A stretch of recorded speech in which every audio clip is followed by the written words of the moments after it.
김건희 1년 8개월? 이게 판결입니까? 아니면 면죄부입니까? 지금 대한민국 사법부가 내놓은 이 기막힌 결과를 보십시오. 뇌물과 알선 수재 증거가 빼도 박도 못하게 터져나왔는데 고작 1년 8개월이라니요.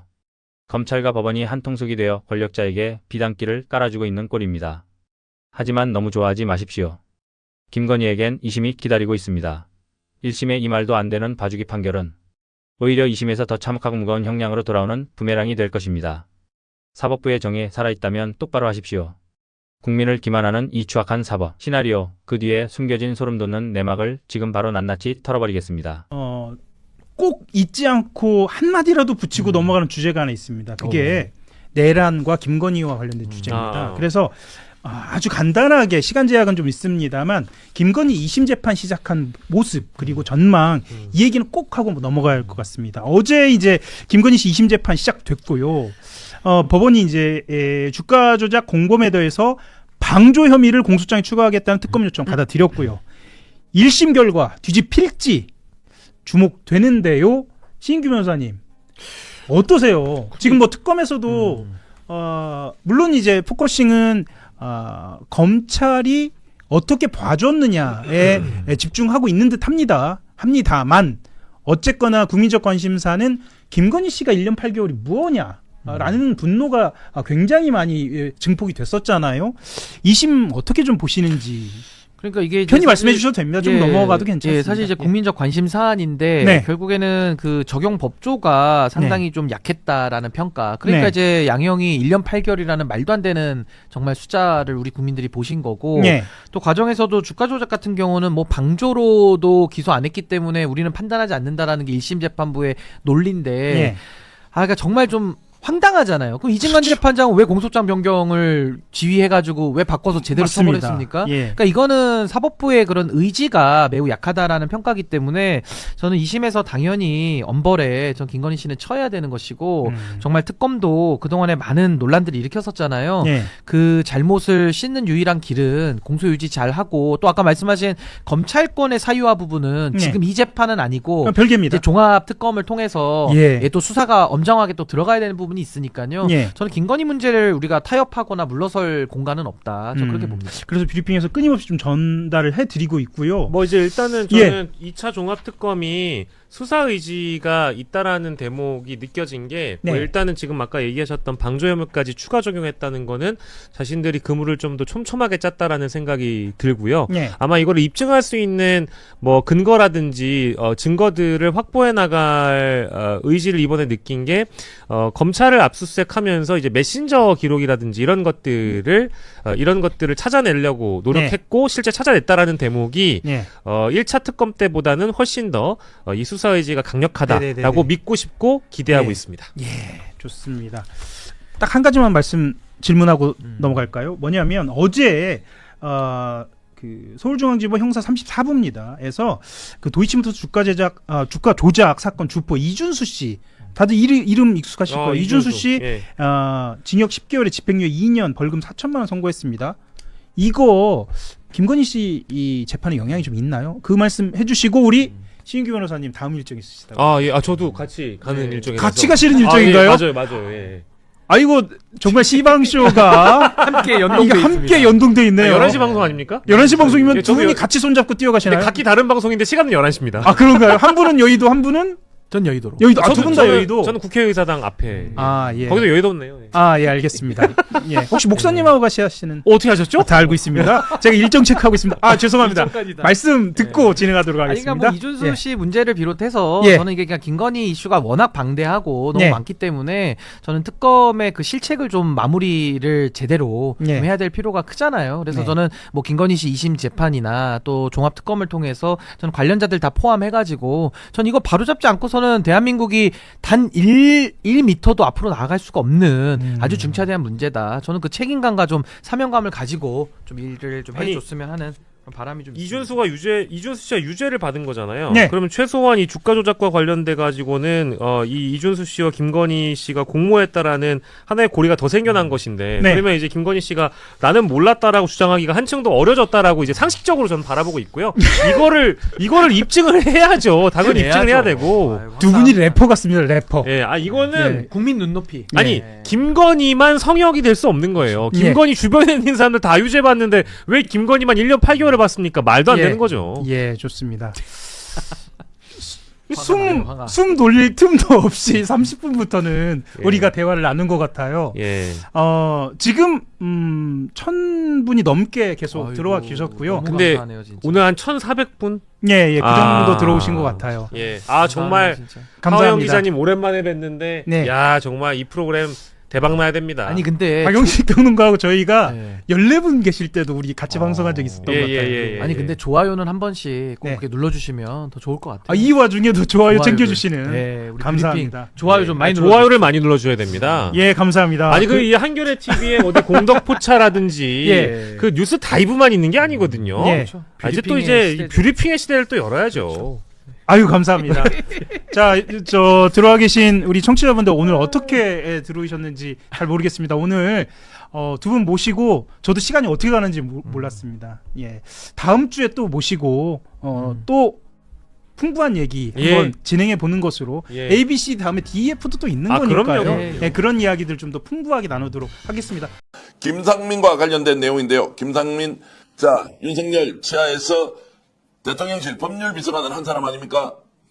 이재명 민주당 대표가 가덕도에 행사 참여했을 때 살해 위협을 당하지 않았습니까? 정말로 죽을지도 모르는 위급한 상황이었는데 이때 사용됐던 흉기가 살해를 목적으로 분명히 했음에도 불구하고 이것을 커터칼로 그었다. 이 정도만 보고를 하면서 아무것도 아닌 것처럼 했는데 왜 대통령실에서 김상민이가 직접 나서서 했느냐? 이거 지금 세 차례에 걸쳐 지금 조사를 받고 있습니다. 어떤 내용인지 설명해 주십시오. 지금 우선 일주일, 그러니까 그 가덕도 테러 TF팀 자체가, 그러니까 국수본이죠. 국수본의 TF팀이 이제 원래 25일 날 이렇게 마무리가 돼야 되는 건데 새로운 사건들이 일어나서 일주일 정도 더 미뤄진 상황입니다. 그런데 김상민에 대해서 앞서서 말씀을 주셨지만 가덕도 대터러 방지 이 법률 보고 검토 보고서를 작성하는데 18cm 길이의 그 개조 흉기를 카터칼로 표현을 했다라는 건데요.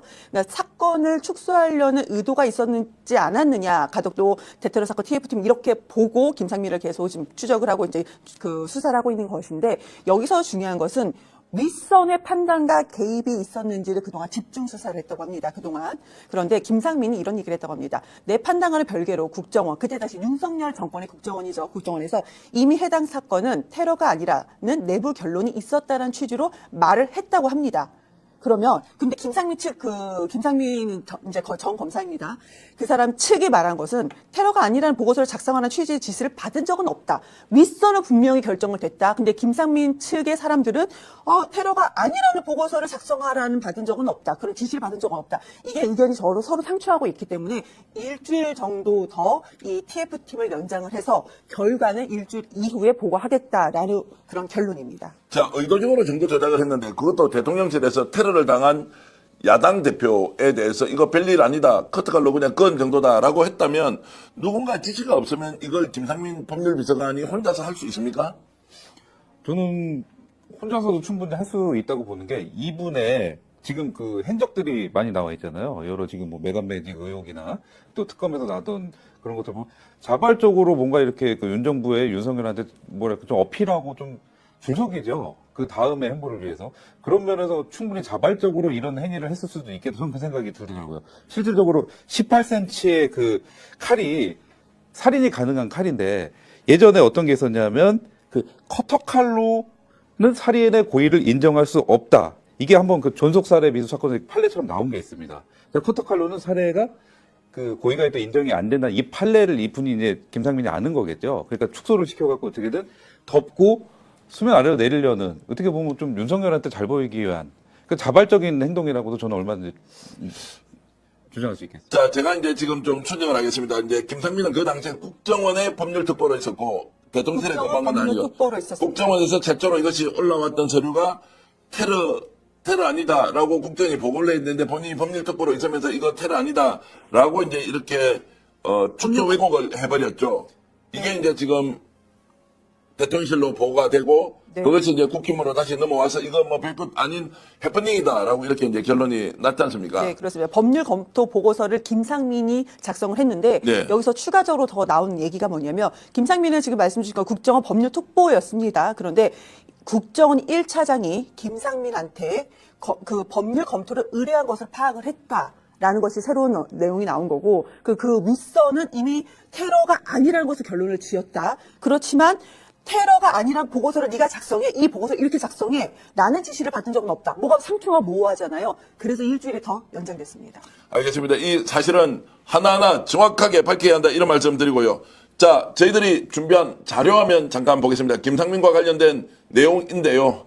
김건희 메간매직 의혹을 받았던 이현복 판사가 법무법인 세종으로 갔다, 정관받기 위해서 갔다라는 이제 의혹 제기인데요. 이게 왜 중요하냐면 김건희에게 김상민 검사가 이유한 합의 그림을 로비로 이렇게 줬는데 그게 시가가 1억 원이 넘는다라고 했지 않습니까? 네. 그런데 이게 지금 청탁 혐의에 대해서 무죄 판결을 냈던 사람이 바로 이현복 판사인데 이 사람이 지금 최근에 법복을 벗고 대형 로펌입니다. 세종으로 직행해서 이걸 언론에 대대적으로 알리고 있다. 정관 전문이다라고 하면 너희들로 가지고 오면 내가 봐주겠다라고 충분히 추정할 수 있게 저렇게 이제 했는데 이 일련의 상황에 대해서 비판을 상당히 많이 하고 있습니다. 근데 김상민 아까 그러니까 그 테러가 아니다. 이재명 당시에 당대표가 테러당한 것이니까 테러가 아니란 보고서를 작성한 그 검사가 본인이 출마를 하기 위해서 그때 당시 이제 그 김건희한테 1억이 넘는 고가 이완 화백의 그림을 줬습니다. 이거 자체가 공천 그 청탁 공천 과정에서 이제 그 청탁금지법 위반인데 이것이 무죄다. 그러니까 그 무죄 선고를 내린 사람이 이현복 판사인데 이 사람이 지금 세종이라는 대형 로펌, 대한민국 대형 로펌, 손꼽히는 로펌으로 갔다는 겁니다. 이것 자체도 우리가 비판할 건데 하나 더 있습니다. 김건희 관련돼서 매간매직 재판을 배당받은 사람입니다. 본인이 배당을 받고 선고하지 않은 상태에서 1심에서 배당을 받고 선고하지 않은 상태에서 본인이 옷을 벗고 지금 세종으로 간 거죠. 그러니까 그 내부 상황도 알고 중간에서 본인이 역할을 할 수 있는 그런 사람이 어떻게 대형 로펌으로 갔느냐. 이것 또한 지금 문제를 삼고 있습니다. 자, 뭔가 연결 지점이 잡힙니까? 이거 자칫 말 잘못하면 또 명예훼손 걸리기 때문에 뭔가 지금 석연찮은 생각이 들긴 하는데요. 자, 이틀 뒤인 27일입니다. 내일 모레 김상민에 대한 이제 재판이 본격적으로 항소심 재판이 이루어집니다. 이거 지금 무죄 아니다, 유죄다라고 이렇게 지금 이제 특검에서 주장하면서 계속 갈 텐데요. 밝혀내야 되는 거 아닌가요? 아니, 일단은 그 특검이 1심에서 주장했던 거에 그 근거와 증거들이 그냥 일반 상식으로만 봐도 충분하지 않습니까? 여사님이 뭐 그림을 좋아하신다, 뭐 아니면 뭐 그 김건희 여사와 뭔가 이렇게 카톡을 주고받았대 구체적인 증거까지 특검이 제시를 했음에도 불구하고 증거 불충분으로 무죄가 났다. 저는 이 부분에 대해서 일단 국민들이 납득을 할 수 없는 부분이잖아요. 근데 방금 말씀하신 것처럼 그랬던 또 이현복 판사가 또 대형 로펌으로 가고 이게 결국은 우리가 큰 틀에서 보면 왜 검찰개혁과 사법개혁을 빨리 해야 되는지 그리고 또 아주 강력하게 밀고 가야 되는지 그 결국은 이런 부분들이 아직도 우리는 그 계엄과 내란을 해도 됐지만 여전히 이런 잔재들이 남아있다. 저는 이런 말씀 드리고 싶습니다. 그래서 전관유예가 없어져야 된다는 얘기는 계속하고 있습니다. 우리가 그냥 이현복 판사가 이제 대형 로펌에 가서 직접 이 사건에 대해서 이름을 절대 안 올릴 겁니다. 그렇지만 본인이 배당받은 사건들이었고 그 사건들이 전체 다 윤석열 정권 때 비리가 있었던 부분인데 거기서 본인이 배당을 받고 거기서 중간에 그 법복을 벗은 다음에 변호사로 가는 거잖아요. 그래서 이런 매간매직에 대한 비판도 분명히 있을 거고, 해당 로펌에서 그 사건을 어떻게, 누가 맡는지 중요하지 않습니다. 해당 로펌에서 그 사건을 맡을 때, 그때 나타났던 비판적인 요소들도 충분히 많이 나올 것으로 생각을 합니다. 대형 로펌 하니까 지금 저희가 아까 제가 5손가락 얘기했잖아요. 세종은 4손가락 안에 드는 로펌입니다. 자, 그렇게 해서 이제 판사의 판결이 이렇게 논란이 되는 것은 본인 스스로 잘 알고 있지 않겠습니까? 그리고 지금 이미 법무법인 세종에서는 자, 대기업 관련된 기업과 정관계 대형 사건 전문이다라고 딱 내세우고 하고 있다는 보도가 지금 아이뉴스에서 지금 나오고 있고요. 그 기사 잠깐만 다시 좀 띄워주시면 좋겠습니다. 이거 지금 국민들이 어떻게 판단할 것 같습니까? 김건희 메가매직 사건 재판했던 이현복 전 서울중앙지법 부장판사가 법무법인 세종 변호사로 합류했다. 기업과 정관계 대형 사건 전문이다. 법관들 사이에서도 잘 알려진 인물이다. 얼굴까지 저렇게 내놓고 있는데 둘 중에 하나 아닙니까? 정말로 피고인의 위치에서 잘하는 법률 전문가이냐, 아니면 정관을 확실히 가지고 있으니까 사건 내한테 다 가지고 오너라 라고 홍보를 하는 것인지 여러분들이 판단해 주시면 좋겠습니다. 자, 세 가지 사건 연결해 보겠습니다. 이재명 대통령, 이재명 후보, 이재명 민주당 대표 피습 사건을 축소했던 김상민 국정원의 법률특보, 그리고 김상민의 메가매직 분명히 차원의 공천 받으려고 로비까지 하지 않았습니까? 그런데 그 청탁에 대해서 면죄부를 줬던 이현복 판사, 그리고 대형 로펌 세종으로 이동하면서 정관 변호사라는 것을 적극적으로 드러내는 듯한 저런 궤적은 우연입니까? 아니면 검찰이 자신들의 반대파를 공격하고 내부의 치부를 방어하는 자들에게 어떻게 확실하게 네트워크의 힘으로 보상을 해주는지, 이걸 보여주는 그들만의 작동 매뉴얼입니까? 여러분들이 판단해 주시면 좋겠습니다. 김건희 재판이 열리고 있는데 저는 이 재판에서 나오는 얘기를 들으면서 김건희보다도 검찰과 법원에 돌을 던지고 싶은 마음이 들었어요. 어떻게 그 도이치모터스 주가 조작 그게 뻔하고, 이건 뭐 누가 봐도 뻔한데 그걸 미리 다 거짓말로 만들어 놓고 이렇게 하는 거야. 알았어, 이거 참고해. 이렇게 해서 말도 안 되는 조사해서 한 놈이나, 또 뇌물을 주고 받은 게 드러났는데도, 뻔한데도 그걸 또 뭐 이렇게 하고 한 판사나, 정말 너네들은 안 되겠다, 그런 생각이 듭니다. 지금 어제 서희건설 이봉관 회장이 증인으로 나와가지고 그렇게 얘기했죠. 그 이봉관 회장이 증언한 것, 그 내용 한번 좀 띄워봐 주시겠어요? 뭐 했냐? 내가 그때 선물 준 거 맞다. 그러면서 이건 내가 보험용으로 줬다. 그러면 왜 그 줬냐? 김건희가 뭘 좀 하고 싶은데 괜찮은 액세서리가 없어요. 그래서 그거는 결국은 주라는 거 아니에요? 그래서 줬다라고 얘기하는 겁니다. 그런데도 이런 증언이 나오는데도 그걸 뭐 괜찮다 이렇게 보는 겁니까? 이거는 봐주려고 마음을 먹지 않으면 안 되는 거예요. 그리고 대가성이 있느냐 없느냐, 청탁이라고 보기 힘들다, 그런 이야기 했잖아요. 김건희가 내가 선물을 주니까 혹시 도와줄 일 없으세요? 우리 사이 좀 좋은 자리에 써주세요. 그래가지고 그자가 간 거 아니에요. 그런데 뭐 청탁이라고 볼 수가 없다느니 뭐 이런 식으로 판결을 했지 않습니까? 이것과 관련해서 그때 당시 제가 여러분 훌륭한 사람들은 여러 번 보여주려고 그러죠. 조상훈이라든지 우인성이라든지 지귀현이라든지. 지귀현은 워낙 유명해져서 여러분 길에서 보시면 금방 알고 반갑게 인사할 수 있는데, 우인성도 여러분 제가 자주 보여드릴 테니까 만나면 반갑게 이야기해 주세요. 네가 우인성이구나. 뭐라고 판결했습니까? 들어보십시오. 권력에 대한 금권의 접근은 다반사일 수 있습니다. 그렇기 때문에 지위가 높을수록 이를 의식적으로 경계해야 합니다. 그런데 피고인은 자신의 지위를 영리 추구의 수단으로 오용하였습니다. 영부인은 대통령의 가장 가까운 곳에서 대통령에게 지대한 영향을 미칠 수 있고 대통령과 함께 나라를 대표하는 상징적인 존재입니다. 그에 걸맞은 처신이 필요하고, 피고인은 금품의 수수 관련하여 금품의 전달에 관여한 주변인들에게 허위 진술을 지시하기도 하였습니다. 막 저렇게 이야기해놓고 혼내놓고 나중에는 그렇지만 이렇게 가버린 거 아니에요. 아니 그러니까 일단 서희건설 회장으로부터 받은 목걸이나 이런 거에 대해서는 이 공무원 신분이 인정되지 않기 때문에 뇌물죄로 처벌 못하는 거는 뭐 이해할 수 있어요. 근데 이거는 알선수재는 되는 거지 그러니까. 그렇죠. 알선수재인 거죠. 그 주고받으면서 앞뒤에 누가 처음부터 뭐 그 뇌물성의 돈이나 선물을 주면서 자 내가 이거 줄 테니 대신 내 부탁 뭐 누구를 어디 취직을 시켜주던 어디 승진을 시켜주던 이건 꼭 들어줘야 돼요. 이러고 주는 사람이 어딨어요.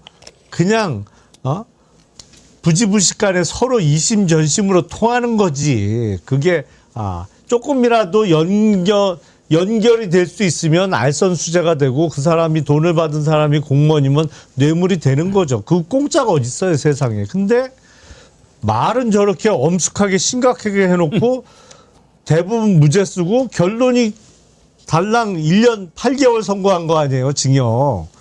1년 8개월 뭐 지금 어영부영 지금 꽤 여러 달 지났잖아요. 구속된 지가. 뭐 항소심에서 뒤집어져서 유죄가 나오면서 형량이 올라가겠습니다만 1심 판결대로 하면 어영부영 몇 달 지나면 석방된단 말이에요. 그러니까 사안의 심각성에 비해서 너무 약했다. 그리고 법률가가 보기에도 이게 왜 알선수재가 안 되지? 이해할 수 없는 측면이 분명히 있어요. 이런 얘기도 했어요. 브로치 왜 줬냐? 김 여사가 목걸이 고맙다고 얘기하면서 서희건설을 도와줄 수 있느냐고 그래서 분위기를 좋게 하기 위해서 내가 사위가 인수위에서 일하고 있으니까 좋은 자리 있으면 골라서 써보시죠? 왜 한 달도 안 돼서 브로치를 선물했냐? 지난번에도 받았으니까 이번에도 안 하면 혹시 서운해할까 고민을 많이 했다. 하는 게 낫다고 생각했다. 진짜 억울한 일을 당할 때 내가 연락을 하면 최소한 연락 받을 정도가 되려면 이 정도는 해야 되지 않을까 내 나름대로 판단을 했다. 회사 도와줄 거 없냐 이런 말은 누가 먼저 했냐. 피고인이 먼저 말했다. 이건 김건희가 먼저 도와줄 거 없냐 이렇게 물어봤다는 거 아니에요. 그래가지고 그 자리에 누가 갑니까? 이봉관 회장의 사위 검사 출신 박성근 총리 비서실장 한덕수 자기 입으로 이야기했어요. 뭐 윤석열이가 뭐 주는 사람 그냥 쓸 테니까 정말 괜찮겠습니까? 아니 뭐 그냥 주세요 아무나. 뭐 그랬더니 검사 출신은 딱 이건 증언까지 나온 이야말로 이런 걸 뭐라고 그래요? 빼박이라고 하지 않습니까? 그렇죠. 근데 그 빼박을 판사만 몰라? 그러니까 이거는 뭐 노골적으로 봐주기 한 거다 이런 뭐 너무 당연한 거 아닙니까? 게다가 샤넬백도 하나는 죄가 안 되고 하나만 죄가 되고 뭐 이런 정말 말도 안 되는 것을 어떻게 판사식이나 하면서 이런 판결을 내릴까 저희가 다 분개했었잖아요.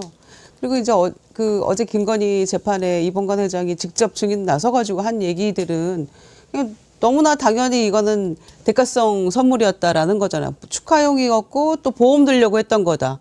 서희건설 뭐 도와줄 거 없냐라고 물었는데 없다고 하면 안 될 것 같아서 우리 사위 얘기를 꺼냈다라는 것이고 그 브로치 2,610만 원짜리 브로치를 주고 나서 나흘 뒤에 이력서 내라 이런 얘기 연락 받았다는 거고 그러니까 너무나 충분히 그 사위가 취업하는 데 영향력을 발휘했다라는 것을 회장이 직접 다 진술을 했는데 김건희는 계속 청탁 이런 것도 없었고 대가성도 아니었고 이렇게 너무나 배치되는 얘기를 하고 있는데 1심에서 김건희 손을 들어줬다는 것 자체도 말이 안 되는 거고요. 또 그 반클리프 아펠 목걸이 관련해서도 얼마나 많은 얘기가 있었습니까? 그 모델 출시도 하기 전에 가품을 홍콩에서 샀다 그러고 뭐 엄마 선물 줬다 그러고 오빠 장모 집에서 발견됐다 그러고 그거에 대해서는 뭐 또 선물을 준 거라 그러고 본인이 가짜 선물했다가 빌려서 하고 간 거라고 그러고 얼마나 구차한 얘기들로 국민들을 괴롭혔습니까? 우리가 그거를 또 얘기를 안 할 수 없는 그런 상황이었고요. 그래서 정말 지은 대로 죄를 다 받아야겠죠. 그런데 준 사람이 계속해서 명확하게 대가가 있는 것이었다라고 얘기를 하고 있기 때문에 정말 2심에서는 제대로 된 그 판결이 나오길 기대합니다. 사업, 특히 건설업 하는 사람은요. 그런 것을 참 많이 해요. 그래서 제가 아는 국회의원 몇 사람들은 다른 사람은 몰라도 건설업자는 결코 만나지 않는다. 그러니까 만나서 좋을 일이 하나도 없다라고 하는 거예요. 그래서 일단 누구 건설업자 안 만납니다. 아니 이건 뭐 그냥 얘기만 한번 들어 안 만납니다. 건설업자를 만나서 좋을 일이 없으니까. 그렇죠. 건설업자들 같은 경우는 현찰이 많은 사람들이에요, 대체적으로. 그래서 건설업 하면서 옛날에는 정치인들 그런 경우들이 제가 볼 때 꽤 있었던 거로, 그러니까 저희 뭐 잡히지는 않았습니다만 건설업자들 같은 경우 차 뒤에 트렁크에다가 현찰 잔뜩 실어놓고 다니면서 정치인들 만나면서 술 한 잔 먹을 때마다 봉투 꺼내서 주고 전달하고 이런 일들이 뭐 거의 20세기 때의 말과 20세기 초반의 풍광이긴 합니다만 말씀하셨던 것처럼 다 저렇게 하는 이유는 보험을 들거나 아니면 그걸 통해서 뭔가 더 많은 이권을 얻으려고 하는 것들이 당연한 것처럼 여겼었고 그러니까 아마 앵커님 말씀하셨던 것처럼 건설업자 만나면 폭망한다라는 생각을 해서 아예 정치인들이 근처에도 오지 못하게 했었던 거로 보이는데 이제 문제는 이런 사건이 발생했으면 이런 구조를 판사들이 모르지 않았을 텐데 우인성 판사 얘기는 그런 거잖아요. 너는 큰 잘못을 했으니까 나가 놀아라 이런 얘기나 마찬가지 상황이 돼버린 거잖아요. 결론적으로. 근데 이 구조가 너무 제가 볼 때는 우리나라 한편 영화 같은 거예요. 한동훈이 법무부 장관을 그만두고 난 다음에 박성재가 등장을 하기 시작하잖아요. 박성재가 등장을 해서 왜 박성재가 등장을 했지?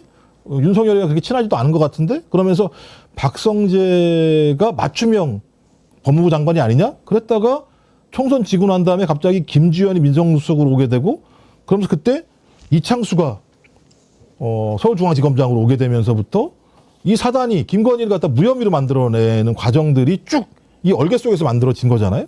그래서 결론적으로 무혐의가 났고 정권교체가 됐기 때문에 이게 특검을 통해서 수사가 됐는데 우리 많은 국민들은 1년 8개월이 아니라 적어도 5년, 6년, 7년, 8년 정도 나올 줄 알았는데 우인성이라는 사람이 1년 8개월밖에 유죄를 때리지 않으면서 이 사건은 소위 이 행정 권력과 그 다음에 검찰 권력과 그 다음에 그 사법 권력 이 전체가 하나로 얽혀져 가지고 김건희라는 하나의 사람을 살려주기 위한 거대한 음모들이 벌어졌다라는 측면에서 저는 이번 특검이 이 부분과 관련해서는 집요하게 끝까지 파헤쳐서 이 본질을 밝혀낼 필요가 있다 이렇게 생각을 합니다. 김건희 씨가 받고 있는 여러 범죄의 혐의나 뭐 이런 것들은 대부분 저는 특히 이제 뇌물에 해당하는 알선수재에 해당하는 범죄의 영역은 대부분 얼개가 비슷하다고 생각을 합니다. 그러니까 그 통일교 쪽으로도 받았던 뇌물이라든지 이봉관으로부터 받았던 뇌물이라든지 우리가 알고 있는 그 시계 이름 까먹었네요. 그 서성민 씨가 등장하는 그 해당 사건과 관련된 콘스탄틴.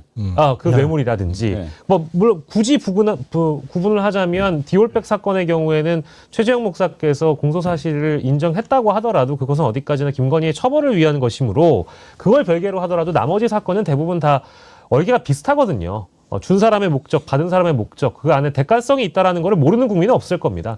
근데 이제 우리가 지금 다루고 있는 이봉관이 증인으로 나온 재판, 형사합의 21부 사건인 조순표 판사가 맡고 있는 이 사건도 과거에 우인성 판사가 판결했던 선고 그 사건과 비교해 봤을 땐 얼개가 다르지 않기 때문에 조순표 판사가 우인성과 다른 사람이라면 저는 상식에 가까운 판결을 해야만 하고 차후에 이제 우인성 판사의 그 1심 선고 내용도 항소심에 가서는 다퉈볼 전망이고 그 내용도 달라지겠지만 판결 내용도 달라지겠습니다만은 사법부가 이렇게 상식적인 관점에서 이 사건을 본다면 너무나 명약관화한 사건인데 왜 그동안 엉뚱한 기준으로 엉뚱한 판결을 내렸느냐 상식적으로 질문을 할 수밖에 없는 상황이라고 생각합니다.